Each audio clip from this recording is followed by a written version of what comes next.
সুকান্ত তার মা রানী দেবীর সঙ্গে এক রাজপ্রাসাদ সমান বাড়িতে বাস করে। আর সেই বাড়ি দেখে অনেক মেয়েরই সুকান্তকে বিয়ে করার ইচ্ছা হয়, কারণ তারা বিয়ের পর মহল সমান শ্বশুরবাড়িতে বসবাস করতে চায়। এভাবে দেখতে দেখতে কিছুদিন কাটে, আর এরই মধ্যে সুকান্তর সঙ্গে তানিয়ার ধুমধাম করে বিয়ে হয়। বিয়ের পর বাবা, আমার কি ভাগ্য, আমার এত বড় বড়লোক শ্বশুর বাড়িতে বিয়ে হয়েছে। আমার শ্বশুর বাড়িটা কত সুন্দর, কত বড়। আমি যে এই বাড়ির বউ হয়ে আসবো তা তো আমি স্বপ্নেও ভাবতে পারিনি। কিছুক্ষণের মধ্যেই তানিশার গৃহপ্রবেশের অনুষ্ঠান সম্পন্ন হয়। কিন্তু তানিশা যখন শ্বশুর বাড়িতে প্রবেশ করে তখন সে নিজের সামনে আরো 19 জন মহিলাকে দাঁড়িয়ে থাকতে দেখে। আর শ্বশুর বাড়িতে এতগুলো মহিলা দেখে তানিশা খুবই ভয় পেয়ে যায়। মা, আমার শ্বশুর বাড়িতে এই মহিলাগুলো কারা? ওরা কি আপনাদের বাড়িতে নিমন্ত্রিত আত্মীয়? সবাই কি সুন্দর ভারী ভারী সোনা গহনা, হীরার গহনা আর সুন্দর সুন্দর শাড়ি পরে সেজে গুজে দাঁড়িয়ে আছে। না না, ওরা আমাদের বাড়ির আত্মীয় হতে যাবে কেন? ওই 19 জনই হলো আমার বাড়ির বৌমা, আর তুমি হলে আমার বাড়ির সব থেকে ছোট বৌমা। এমন কথা শুনে তানিশার মাথায় আকাশ ভেঙে পড়ে, কারণ সে ভাবতেও পারে না সেই বাড়িতে আগে থেকে আরো 19 জন বৌমা আছে। কি ব্যাপার সুকান্ত, তোমার যে আরো 19টা দাদা আছে, তুমি তো বিয়ের আগে আমাকে জানাওনি। আমি ভেবেছিলাম তুমি একমাত্র সন্তান আর আমি এই বাড়ির একমাত্র বৌমা হব, কিন্তু এখন তো দেখছি বাড়িতে অনেকগুলো বৌমার ভিড় লেগে আছে। তুমি ঠিকই ভেবেছো, আমি এই বাড়ির একমাত্র সন্তান, আর এতগুলো বউ আমার দাদা কিংবা ভাইয়ের নয়, বরং আমার। তোমাকে নিয়ে আমার মোট 20 জন বউ। তোমাকে সবার সাথে মানিয়ে ঘুষে ভালো করে সংসার করতে হবে। আসলে এত বড় রাজপ্রাসাদ সমান বাড়িতে একজন বৌমা মানায় না, তাই আমার মায়ের ইচ্ছে আমি 20টা বিয়ে করে নিয়ে এসেছি। কি, তোমার মাথা খারাপ হয়ে গেছে নাকি? তুমি এতগুলো বিয়ে করেছো কেন? আর তুমি যখন এতগুলো বিয়ে করেছো তাহলে বিয়ের আগে আমাকে বলনি কেন? তুমি এটা আমার সঙ্গে ঠিক করলে না। তুমি আমার জীবন একেবারে ধ্বংস করে দিলে সুকান্ত। তোমার জীবন আমি ধ্বংস করতে যাবো কেন? যখন আমি আর আমার মা তোমাকে দেখতে গিয়েছিলাম তখন তুমি তোমার বাবা আর মা তো পরিষ্কার জানিয়ে দিয়েছিলে যে আমরা যেহেতু বড় লোক তাই তোমাদের এই বিয়েতে কোনো অমত নেই, আর তুমি তো টাকা পেলেই খুশি। সেই জন্যই তো আমি এই ব্যাপারে তোমাকে কিছু জানাইনি। সুকান্ত এই কথা বললে তানিশার কিছু করার থাকে না। সে সমস্ত কিছু মেনে নিয়ে সেই বাড়িতে থাকতে শুরু করে। দেখতে দেখতে এভাবেই কিছুদিন কাটে, কিন্তু তানিশা তার মহল সমান শ্বশুর বাড়িতে 19 জন বৌমার মাঝে নিজেকে হারাতে শুরু করে। তার মোটেই সেই শ্বশুর বাড়িতে সংসার করতে ইচ্ছা হয় না। একদিন, তানিশা, আমি আজকে একটু বাপের বাড়িতে যাচ্ছি, তাই আজকে রান্না বান্নাটা তুমি সামলে নেবে। আর বিয়ের পর থেকে তুমি তো একদিনও রান্না বান্না করনি, তাই আজকেই সুযোগ, তুমি আজকে সবাইকে রান্না করে খাওয়াতে পারবে। আমার পক্ষে রান্না বান্না করা সম্ভব নয়, কারণ আমার যদি স্বামী আর শাশুড়ি মাকে রান্না করে খাওয়ানোর হতো তাহলে আমি নিশ্চয়ই রান্না করতাম, কিন্তু আমি ফ্রি ফান্ডে আমার স্বামীর এতগুলো বউকে রান্না বান্না করে খাওয়াতে পারবো না। এরকম করে বলতে নেই তানিশা, সুকান্ত আমাদের সবাইকে ভালোবাসে, তাই আমাদের ওর প্রতি কিছু না কিছু কর্তব্য আছে তো বলো। এই শোনো, আমাকে এরকম কর্তব্যের জ্ঞান শেখাতে এসো না। কোথায় আমি ভেবেছিলাম এই বাড়ির একমাত্র বোমা হয়ে এই মহল সমান শ্বশুর বাড়িতে রাজত্ব করব, কিন্তু এখন আমাকে এতগুলো সতীন সহ্য করতে হচ্ছে। এরকম করে বলছো কেন? তুমি যেদিন থেকে বিয়ে হয়ে এই বাড়িতে এসেছো সেদিন থেকে তুমি সুকান্তর সঙ্গে সংসার করছো, আর ও কিন্তু তোমার প্রতি বেশি লক্ষ্য দিচ্ছে। কিন্তু আমরা কি কিছু বলেছি? আমাদের কোনো রকম কোনো হিংসা নেই, তাই তুমিও আমাদের সঙ্গে একটু মানিয়ে গুছিয়ে নাও। এই বলে মহিমা বাপের বাড়িতে চলে যায়, আর তানিশার কিছু করার থাকে না। আর সে যেহেতু বাড়ির ছোট বউ, তাই তাকে সবাইকে রান্না বান্না করে খাওয়াতেই হবে। তাই সে যখন তার আলিশান রান্নাঘরে গিয়ে রান্না বান্না শুরু করে তখনই সেখানে প্রিয়াঙ্কা চলে আসে। আর প্রিয়াঙ্কা ছিল সুকান্তের মেজ বউ। তানিশা, সেদিন শাশুড়ি মা আমাদের সবার সঙ্গে গল্প করছিল তুমি নাকি খুব ভালো বিরিয়ানি রান্না করতে পারো, তাই তুমি আজকে আমাদের সবাইকে গরম গরম মাটন বিরিয়ানি রান্না করে খাওয়াবে। আমি নাকি শুনেছি তোমার বাবা মায়ের অবস্থা খুব খারাপ, আর তুমি গরিব ঘর থেকে এত বড়লোক শ্বশুর বাড়িতে বিয়ে করে এসেছো, সুতরাং তোমার মুখে মাটন বিরিয়ানির কথা শোভা পায় না। গরিবের মেয়ে, গরিবের মতোই থাকো। তানিশা এই কথা বললে প্রিয়াঙ্কার চোখে জল চলে আসে, তাই সে কাঁদতে কাঁদতে বাকি বৌমাদের কাছে গিয়ে বিষয়টা জানায়। আর এমন সময় সমস্ত বৌমা তানিশার কাছে প্রতিবাদ করতে আসে। তারা সবাই মিলে তানিশার সঙ্গে ভীষণ পরিমাণে ঝগড়া করে, কিন্তু রানী দেবী নিজের বাড়িতে এরকম ঝগড়া মোটেই পছন্দ করতে পারে না। তানিশা, তুমি আমার বাদবাকি বৌমাদের সঙ্গে এরকম ভাবে ঝগড়া করবে না। আর প্রিয়াঙ্কা যখন মাটন বিরিয়ানি খেতে চেয়েছে তুমি ওকে মাটন বিরিয়ানি রান্না করে খাওয়াবে, এমনকি তুমি সবার জন্য বিরিয়ানি রান্না করবে। রানী দেবী ছোট বৌমাকে আদেশ দিয়ে তার বাদবাকি বৌমাদেরকে নিয়ে রান্নাঘর থেকে চলে যায়। এমন সময় তানিশা খুবই বিপদে পড়ে, কারণ তাকে ওই আলিশান রান্নাঘরে সবার জন্য গরম গরম মাটন বিরিয়ানি রান্না করতে হবে। এভাবে দেখতে দেখতে দুপুর হয়ে আসে। দুপুরবেলা রান্না বান্না হয়ে গেলে তানিশা সবাইকে বিরিয়ানি পরিবেশন করে, আর সবাই খুব মজা করে মাটন বিরিয়ানি খেয়ে নেয়। সবার বিরিয়ানি খাওয়া হয়ে গেছে, আর এবার এত বড় ডাইনিং টেবিলটা আমি কিছুতেই ধুয়ে মুছে পরিষ্কার করব না। বাদবাকি বউরা এই ডাইনিং টেবিল পরিষ্কার করবে, কারণ আমার পক্ষে এত কাজ করা সম্ভব নয়। আমি তো এই বাড়িতে রাজরানী হয়ে থাকতে এসেছি, তাই আমি চাকরানী হয়ে থাকতে পারবো না। তানিশাও বিরিয়ানি খেয়ে নিজের ঘরে গিয়ে এসি চালিয়ে ঘুমিয়ে পড়ে। কিন্তু তখনই তানিশার কাছে চন্দ্রিমা গিয়ে বলে, তানিশা, তুমি ঘরে এসে ঘুমিয়ে পড়লে কেন? ডাইনিং টেবিল মুছে পরিষ্কার করবে না? আসলে প্রত্যেকদিন এই কাজটা কিন্তু আমিই করি, কিন্তু আজকে আমার কোমরে হাতে পায়ে ভীষণ ব্যথা, তাই তুমি প্লিজ একটু মুছে পরিষ্কার করে দাও। না না, আমি আর কোনো কাজ করতে পারবো না। তোমার যখন পায়ে ব্যথা তখন তুমি অন্যান্য বউদেরকে গিয়ে বলো, ওরা পরিষ্কার করে দেবে। এত বড় বাড়িতে বউয়ের সংখ্যা কম নাকি? সকাল থেকে সব কাজ আমাকে একা একা কেন করতে হবে? ওরা সবাই মিলে আজকে শপিং করতে বেরিয়ে গেছে, তাই তোমাকেই কিন্তু এই কাজগুলো করতে হবে। চন্দ্রিমা এই বলে ঘর থেকে বেরিয়ে যায়। তাই তানিশা বাধ্য হয়ে সেই আলিশান ডাইনিং টেবিল একা হাতে পরিষ্কার করে। দেখতে দেখতে এভাবে কিছুদিন কাটে, আর প্রত্যেকদিন সব বৌমা মিলে আলিশান শ্বশুরবাড়ির সমস্ত দায়িত্ব তানিশার ঘাড়ে চাপাতে শুরু করে দেয়। আর তানিশা অত বড় শ্বশুরবাড়ির দায়িত্ব পালন করতে গিয়ে কাহিল হয়ে ওঠে।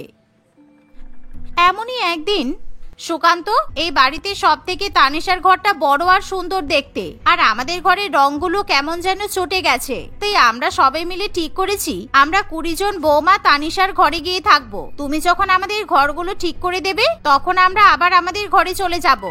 হ্যাঁ ভালো তো, আমি তাহলে মায়ের সাথে গিয়ে শুয়ে পড়বো, আর তোমরা সব বউ মিলে একসাথে ঘরে থাকো, তাহলে তোমাদের মধ্যে সম্পর্কটা ভালো হয়ে উঠবে। মহিমা এবং বাদবাকি বউয়েরা সুকান্তর কথা শুনে ভীষণ পরিমাণে খুশি হয়। আর সেই দিন রাত্রিবেলা তানিশা যখন ঘুমাতে যাবে তখন 19 জন বৌমা তানিশার ঘরে গিয়ে ভিড় করে। আর তানিশা যখন জানতে পারে আজকে সবাই মিলে তার ঘরে থাকবে তখন সে কিছুতেই রাজি হতে চায় না। আমাদের শ্বশুরবাড়িতে কি ঘরের সংখ্যা কম নাকি যে তোমরা সবাই মিলে আমার ঘরে এসে ভিড় করছো? আমি আমার ঘরে কাউকে থাকতে দিতে পারবো না। আমরা সবাই সুকান্তর সঙ্গে কথা বলেই এসেছি, আর ও আমাদেরকে একসঙ্গে এই ঘরে থাকতে বলেছে, সুতরাং আমরা এই ঘরেতেই থাকবো। এই বলে 10 জন বৌমা খাটের উপর শুয়ে পড়ে, আর বাদবাকি বৌমা সবাই মিলে বড় সোফাতে শুয়ে পড়ে। এমন সময় তানিশার ঘুমানোর মতো কোনো জায়গা থাকে না। আমার ঘরে ঢুকে সবাই রাজত্ব করছে, কিন্তু আমার ঘরে আমার নিজের ঘুমানোর মতো জায়গা নেই। এবার আমি কোথায় ঘুমাবো? আমার এমনিতেই খাট ছাড়া ঘুম আসতে চায় না। কেন তানিশা, তুমি মেঝের উপর গদি পেতে নাও, তারপর ঘুমিয়ে পড়ো, দেখবে আরাম করে ঘুমাতে পারবে। তানিশা এই কথা শুনে খুবই রেগে যায়। তাই সে ঠিক করে সে তার মহল সমান শ্বশুরবাড়ির অন্য ঘরে গিয়ে ঘুমাবে। তাই সে ঘর থেকে বাইরে বেরিয়ে অন্য ঘরে ঘুমানোর জন্য চেষ্টা করে, কিন্তু সে তখন লক্ষ্য করে অন্যান্য প্রত্যেকটা ঘরে তালা ঝুলছে, আর তালাগুলোর চাবি থাকে শাশুড়ি মায়ের কাছে। তাই তখনই তানিশা তার শাশুড়ি মায়ের কাছে গিয়ে ডাকতে শুরু করে, কিন্তু রানী দেবী ইচ্ছা করে কোনো সাড়া দেয় না। এবার আমি বুঝতে পারছি আমাকে ইচ্ছা করে সবাই মিলে জ্বালাতন করছে, যাতে আমি এই বাড়িতে সংসার করতে না পারি। আমি কেন যে এরকম মহল শ্বশুরবাড়ি দেখে লোভে পড়ে গেলাম কে জানে। এই বাড়িতে আমার বিয়ে না হলেই ভালো হতো, বড়লোক হতে গিয়ে আমার জীবনের শান্তি চলে গেছে। এই বলে তানিশা কাঁদতে কাঁদতে নিজের ঘরে গিয়ে মাটিতে বিছানা পেতে ঘুমিয়ে পড়ে। দেখতে দেখতে এভাবে আরো কিছুদিন অতিবাহিত হয়, আর প্রত্যেকদিন তানিশার সঙ্গে কোনো না কোনো বউয়ের ঝগড়া ঝামেলা লেগেই থাকে। আর একদিন তানিশা কিছুতেই সেই অন্যায় অত্যাচার সহ্য করতে পারে না। সুকান্ত, আমি তোমার সঙ্গে আর সংসার করতে পারবো না, তাই আমি আমার বাপের বাড়িতে চললাম। কারণ এতগুলো বউয়ের ভিড়ে আমি নিজেকে হারাতে চাই না। তুমি তোমার বাকি 19 জন বউকে নিয়ে সংসার করো, কারণ ওদের 19 রকম বায়না রাখতে গিয়ে আমি পাগল হয়ে যাচ্ছি। সেই জন্য আমি তোমার 20 নম্বর হতে চাই না। এই বলে তানিশা যখন ব্যাগ গুছিয়ে সেই বাড়ি থেকে বেরিয়ে যাবে তখন সুকান্ত তাকে আটকায়। তানিশা, তুমি আমার 20 নম্বর বউ নাও। আমি জীবনে একটাই বিয়ে করেছি, আর সেটা হলো তুমি। তুমি আমার 1 নম্বর বউ, আর ওরা সবাই আমার বউ নয়, আমার বান্ধবী। আর ওদের কাউকে আমি বিয়ে করিনি, শুধুমাত্র তোমাকে একটা শিক্ষা দেবে বলে আমরা সবাই মিলেই পরিকল্পনা করেছিলাম। সুকান্তর এমন কথা শুনে তানিশা খুবই অবাক হয়। আর তখনই বাদবাকি মহিলারা সবাই মিলে তানিশাকে সত্যি কথা বলতে শুরু করে। তানিশা, তোর হয়তো মনে নেই, কিন্তু আমরা সবাই মিলে একই কলেজে পড়াশোনা করেছি। তুই আমাদের থেকে 3 বছরের জুনিয়র ছিলিস, তাই তুই আমাদেরকে চিনবি না, এটাই স্বাভাবিক। আর সুকান্ত তখন একসঙ্গে আমাদের ব্যাচে পড়াশোনা করত। তোকে কিন্তু সুকান্ত খুব পছন্দ করত, তাই ও কিন্তু এই বিষয়টা একবার তোকে বলার চেষ্টাও করেছিল, কিন্তু তুই ওকে অনেক অনেক অপমান করেছিলি। তোর মনে পড়ে আজ থেকে 4 বছর আগের কথা? আজ থেকে 4 বছর আগে সুকান্ত যখন কলেজে তানিশাকে বিয়ের প্রস্তাব দিতে যায়, তখন সুকান্ত খুবই গরিব ছিল, আর তার এত বড় রাজপ্রাসাদ সমান বাড়িও ছিল না। তোমার কি মাথা খারাপ হয়ে গেছে? আমি তোমার মতো গরিব ছেলেকে বিয়ে করব না। আর সারা কলেজ জানি তুমি ভিখারি কুড়ে ঘরে বাস করো, সুতরাং তোমার সঙ্গে আমি কুড়ে ঘরে গিয়ে সংসার করব নাকি? আমি যদি কোনোদিন বিয়ে করি তাহলে আমি বড় লোকের ছেলেকে বিয়ে করব, আর আমার মহলের মতো শ্বশুর বাড়ি হবে। তানিশা এই কথা বললে সুকান্ত কাঁদতে কাঁদতে তার বান্ধবীদের কাছে ফিরে যায়। আর এমন সময় সুকান্তর বান্ধবীরা সবাই মিলে তাকে সান্ত্বনা দেয়। আর কিছুদিনের মধ্যেই সুকান্ত এবং তার বান্ধবীরা যখন কলেজ পাশ করে যায়, তখন তারা সবাই মিলে চাকরি বাকরি করতে শুরু করে। আর তারা প্রত্যেকে টাকা পয়সা জমিয়ে সুকান্তকে ব্যবসা করতে সাহায্য করে। অন্যদিকে তানিশা ও সুকান্তর ব্যাপারে সবকিছু ভুলে যায়, কিন্তু সুকান্ত নিজের অপমান কিছুতেই ভুলতে পারে না। তাই সে ব্যবসা থেকে অনেক অনেক টাকা ইনকাম করে বড়লোক হয়ে ওঠে। তাই বড়লোক হয়ে যাওয়ার পর সুকান্ত এবং তার বান্ধবীরা তানিশাকে শিক্ষা দেওয়ার জন্য এরকম একটা পরিকল্পনা করে। আর সুকান্ত ইচ্ছা করেই তানিশার জন্য বিয়ের সম্বন্ধ নিয়ে যায়। কিন্তু সুকান্ত এখন এতটাই পরিবর্তন হয়ে যায় যে তানিশা তাকে দেখে চিনতেই পারে না। আর তানিশা সুকান্তর মহল সমান বাড়ি দেখে তখনই তাকে বিয়ে করতে রাজি হয়ে যায়। আর সে খুশি মনে সুকান্তকে বিয়ে করে শ্বশুর বাড়িতে চলে যায়। আমি তো ভাবতেই পারছি না এরকম কিছু একটা হতে পারে। আমি এখন বুঝতে পারছি যে আমি কলেজ লাইফে অনেক বড় ভুল করেছি। তুমি আমাকে ক্ষমা করে দাও সুকান্ত, তোমরাও আমাকে ক্ষমা করে দাও প্লিজ। না না, ঠিক আছে, তুমি যে নিজের ভুল বুঝতে পেরেছো এটাই অনেক। এবার তুমি সুকান্তর সঙ্গে খুব সুখে শান্তিতে সংসার করো, আর আমরা সবাই আমাদের সংসারে চললাম। এই বলে সুকান্তর বান্ধবীরা সেই বাড়ি থেকে চলে যায়। আর সেদিন থেকে তানিশা তার স্বামী এবং শাশুড়ি মায়ের সঙ্গে সেই আলিশান শ্বশুর বাড়িতে সুখে শান্তিতে সংসার করতে থাকে। শকুন্তলা দেবী কেতকীপুর নামক গ্রামে থাকত। তার বিয়ের কয়েক বছরের মধ্যে তার স্বামী সুজন বাবু পরলোক গমন করে। সেই দিন থেকে শুরু করে আজ পর্যন্ত শকুন্তলা দেবী নিজে জামা কাপড় সেলাই করে তার 3 মেয়ে সুদীপা, সুমিতা এবং সুনন্দাকে পড়াশোনা শিখিয়ে মানুষের মতো মানুষ করে তুলেছে। শকুন্তলা দেবীর 3 মেয়ে পড়াশোনায় এতটাই ভালো ছিল যে তাদের গ্রামে প্রত্যেকেই চিনত। একদিন কাজ সেরে ঘরে ফিরে শকুন্তলা দেবী দেখে তার 3 মেয়ে মন খারাপ করে বসে আছে। কি ব্যাপার কি মা, তোর এরকম মুখ গোমড়া করে বসে আছিস কেন? কেউ কিছু বলেছে নাকি কিছু হয়েছে?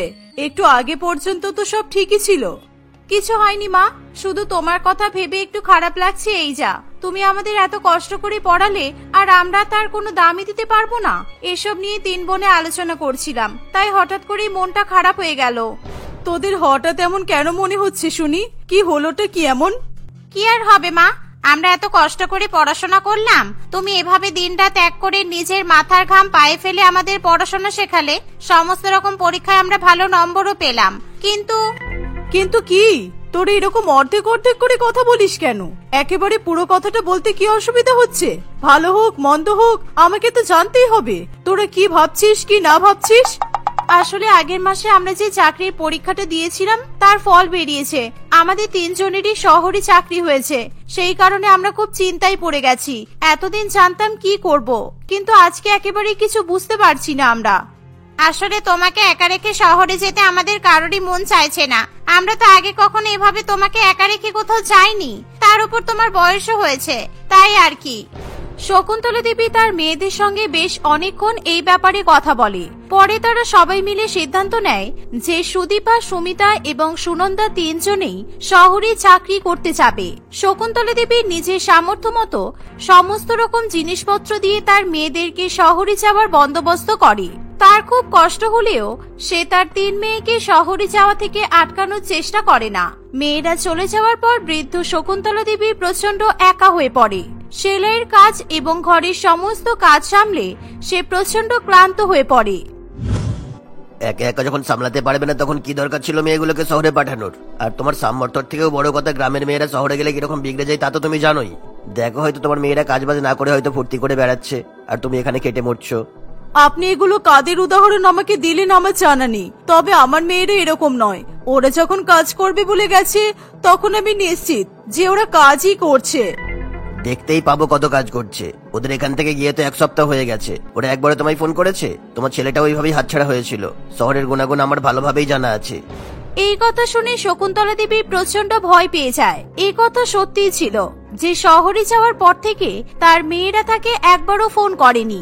শকুন্তলা দেবী জানেই না তার মেয়েরা কোথায় আছে এবং কি করছে। একদিকে মেয়েদের চিন্তায় তার রাতের ঘুম উড়ে যায়, অন্যদিকে গ্রামের এবং মায়ের বাঁধন ছাড়িয়ে আসতে পেরে সুদীপা, সুমিতা ও সুনন্দা তিনজনেই প্রচন্ড আনন্দে দিন কাটাতে থাকে। গ্রামের ঘ্যানঘ্যানানি প্যানপ্যানানি থেকে শহরের এই গাড়ি ঘোড়ার আওয়াজ আর সারাদিন মানুষজনের চিৎকার অনেক বেশি ভালো। গ্রামে তো করার মতো কোনো কাজও নেই, শুধু বোর হতে হয়। ঠিক বলেছিস দিদি। আর গ্রামে আমাদের দর্জির মেয়ে বলে চিনতো, এখানে সবাই আমাদেরকে ম্যাডাম ম্যাডাম বলে সম্মান করে। এটাই আমার সবথেকে বেশি পছন্দের লাগে। শুধু কি তাই, ছোট ছোট কারণে মায়ের থেকে অনুমতি নিতে হতো। ওইটুকু তো একটা গ্রাম, তার মধ্যে ওখানে যাবি না, এখানে যাবি না, এটা করবি না, ওটা করবি না। আমি পুরো অসহ্য হয়ে উঠেছিলাম। চাকরি পেয়ে গেছি এটা বলার প্ল্যানটা কেমন ছিল বল? আমি যদি মাকে বলতাম আমরা চাকরি খুঁজতে শহরে যাচ্ছি, তাহলে মা কিছুতেই রাজি হতো না। ওই জন্যই একেবারে চাকরি পেয়ে গেছি বলেছি। মা যা বোকা, তাতে মা খোঁজও নেয়নি আমরা কোথায় কি কাজ পেয়েছি। কিন্তু আজ না কাল হলেও মাকে তো আমাদের মাহিনা থেকে কিছুটা টাকা পাঠাতেই হবে। আমরা যদি এর মধ্যে চাকরি না পাই তাহলে পাঠাবো কিভাবে? আরে আমার কাছে সব প্ল্যান আছে। কয়েকদিনের মধ্যেই আমাদের খুব টাকার দরকার, এই বলে মায়ের কাছ থেকে বেশ কিছু টাকা চেয়ে নেব। কিছু টাকা দিয়ে ঘুরবো ফিরবো, খাবো, আর বাকি টাকা মাকে আবার পাঠিয়ে দেব। এই বলে যে আমাদের প্রথম মাহিনা থেকে তোমাকে কিছুটা টাকা পাঠালাম। মাও খুশি আর আমরাও খুশি। নিজেদের মধ্যে এসব নানান রকমের প্ল্যানিং করে তারা 3 বোন খুবই আনন্দ করতে থাকে। তারা তাদের মায়ের সমস্ত চিন্তা ভুলে গিয়ে নিজেদের মতো শহুরে জীবনযাপন উপভোগ করতে থাকে। প্রত্যেকদিন নতুন নতুন জায়গায় ঘুরে বেড়ানো, দামি দামি খাবার খাওয়া ইত্যাদি। একদিন শকুন্তলা দেবী তাদের গ্রামের টেলিফোন বুথ থেকে তার মেয়েদের কাছে ফোন করে। ফোন করেছো, ভালোই হয়েছে। পরের সপ্তাহের মধ্যে একটু 10,000 টাকা পাঠিয়ে দিও তো মা। আসলে যারা যারা অফিসে নতুন জয়েন করেছে তাদের প্রত্যেককে অফিসের এমপ্লয়ি কার্ড বানাতে হবে। তার জন্য 3,500 টাকা করে লাগবে। পাঠিয়ে দিও, ঠিক আছে? এখন আমি যাচ্ছি, বস ডাকছে। কষ্ট করে এই ফোন বুথে হেঁটে হেঁটে এলাম একটু কথা বলতে, আর তুই কথা না বলেই ফোন রেখে দিবি? হ্যালো সুদীপা, যা, ফোনটা কেটে গেল। কেটে যায়নি, কেটে দিয়েছে। আমি জানতাম এরকমই হবে। এই ফোন বুথ কি আমার আজকের? কত ছেলে মেয়েদের এইভাবে পাল্টে যেতে দেখলাম, কত মা বাবাদের এইভাবে মন খারাপ করে ফিরে যেতে দেখলাম। রমেন বাবুর কথা শুনে শকুন্তলা দেবীর খুবই কষ্ট হয়। আরো কষ্ট হয় এই ভেবে তার বড় মেয়ে ফোন তুলে তার কোনো খবর না জেনে শুধুমাত্র টাকার কথাই বলে। তবে সেটা সে কারোর সামনে জাহির করতে পারে না। সেদিন সুদীপার সাথে তার মায়ের বেশি কথা বলাও সম্ভব হয় না। সুদীপা, সুমিতা এবং সুনন্দা মায়ের কথা বলে ফুর্তিতে মশগুল হয়ে ওঠে। অন্যদিকে মেয়েদের প্রয়োজন মেটাবে বলে শকুন্তলা দেবী এই বৃদ্ধ বয়সেও দিনরাত এক করে জামা কাপড় সেলাই করতে থাকে, যাতে সময়ের মধ্যে সে তার মেয়েদেরকে টাকাটা পাঠাতে পারে। শকুন্তলা দেবী সময় মতো টাকা পাঠিয়ে দিলেও তার মেয়েরা একটা ধন্যবাদ জানাতেও তাকে ফোন করে না। বাধ্য হয়ে শকুন্তলা দেবী আবার নিজেই তার মেয়েদেরকে ফোন করে। কি ব্যাপার রে সুদীপা, শহরে গিয়ে তোদের 2 মাস হতে চললো, তোরা এখনো আমাকে একবারও ফোন করার কথা ভাবিসনি? আমি ফোন না করলে কি তোদের সাথে আমার আর কথাই হতো না? টিভি সিরিয়ালের মাগুলোর মতো নাটক করে কথা বলছো কেন? এই 1 মাস আমাদের কিভাবে কেটেছে তোমার কোনো ধারণা আছে? ঠিকভাবে ঘরবাড়ি খোঁজা, অফিস কোথায় সেটা খুঁজে বের করা, নিজেদের রান্না নিজেরা করে খাওয়া, আরো কত কিছু। এর মধ্যে আমি তোমাকে ফোন করব কিভাবে? ফোন করতে কি কয়েকদিন সময় লাগে? 1-2 মিনিটেরই তো ব্যাপার। শুধু ফোন করে একবার জানিয়ে দিবি তো যে তোরা কোথায় আছিস, কি করছিস, কেমন আছিস, তাহলেই তো আমি শান্তিতে থাকতে পারি। তারা ফোনে কথা বলছে এমন সময় সুমিতা কিছু না জেনে চিৎকার করে করে সুদীপার সাথে কথা বলতে আসে। এই দিদি, এতক্ষণ ধরে কোথায় ফোন করছিস? তাড়াতাড়ি চল, প্রিয়াংশু মদ আর খাবার নিয়ে চলে এসেছে। কখন থেকে ফোনেই লেগে আছিস? এভাবে পার্টি করে মজা হয়? ফোনটা রেখে তাড়াতাড়ি চল।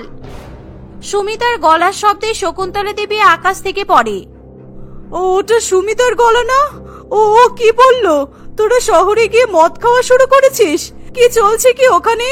এসবের জন্য আমি তোদেরকে শহরে পাঠিয়েছিলাম। না মা, ওটা সুমিতা নয়। আমি অফিস থেকে বাইরে বেরিয়ে তোমার সাথে কথা বলছি।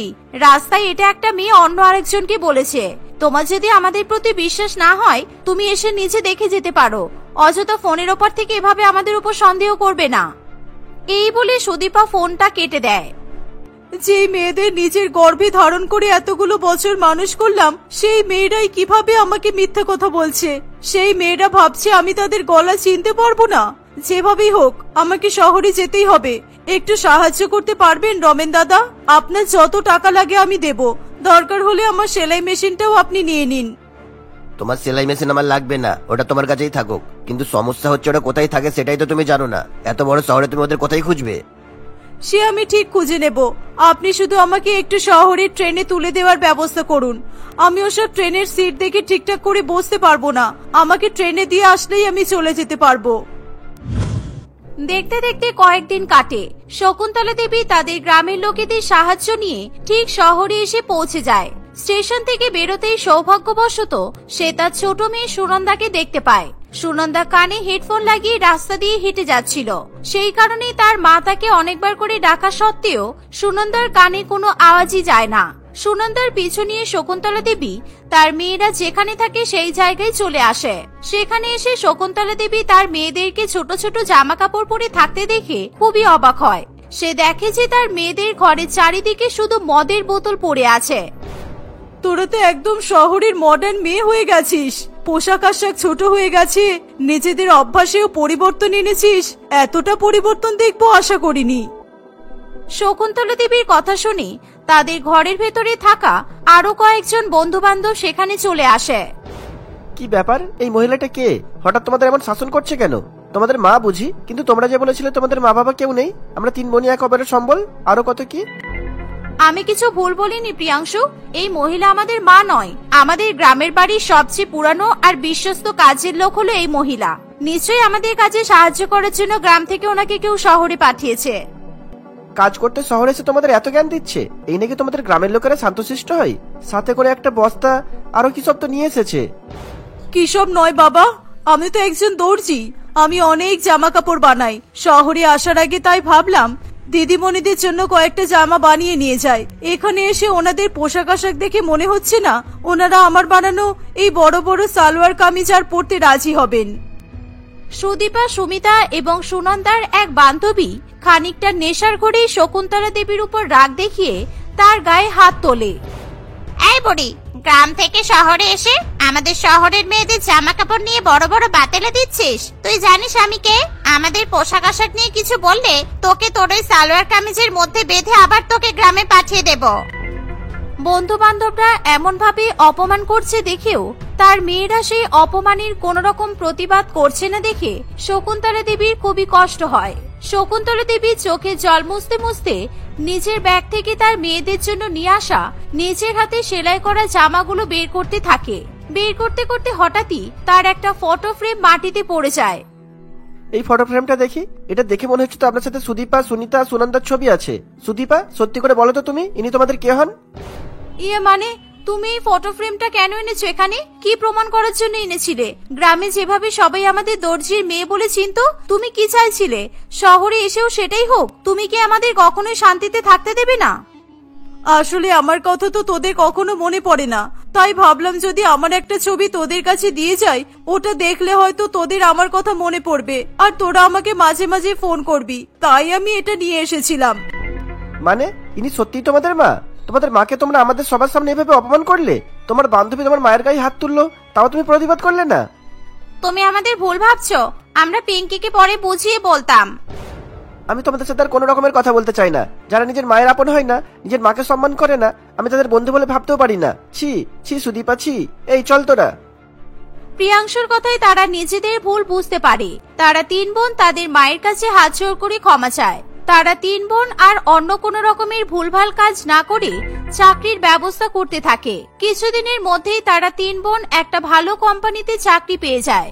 তারপর থেকে তারা তাদের মাকে আর কোনো কাজই করতে দেয় না।